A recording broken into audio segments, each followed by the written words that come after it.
Are you exploring the world of laser cutting and wondering which type of laser is best for you? Fiber laser or CO2 laser? Let's settle this once and for all.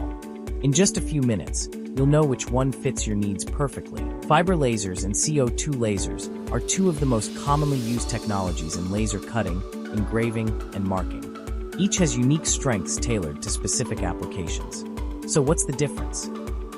Fiber lasers are powerhouse tools when it comes to cutting and marking metals like steel, aluminum, and brass. They're fast, highly efficient, and require very little maintenance. Plus, they can handle intricate designs with extreme precision, perfect for industrial and high-tech applications.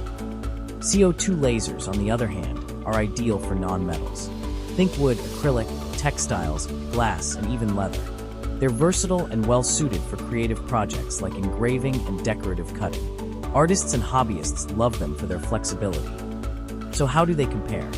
Fiber lasers are faster with metals and offer lower operational costs in the long run. But CO2 lasers shine when it comes to handling thicker non-metal materials and achieving smooth cuts.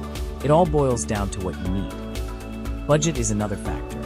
While fiber lasers have a higher upfront cost, they typically last longer and require minimal maintenance. CO2 lasers are more affordable initially, but you'll need to keep an eye on parts like lenses and mirrors for regular upkeep. In the end, the right choice depends on your projects. Need speed and precision for metals? Go with a fiber laser. Want versatility with non-metals? A CO2 laser is your answer. Both are incredible tools that can elevate your work to the next level. Thanks a ton for watching. If you enjoyed this, give it a like and share it with your friends. Watching on YouTube, hit that subscribe button and ring the bell for updates. If you're on Instagram, tap follow so you don't miss out on our latest tips and tricks. See you again soon.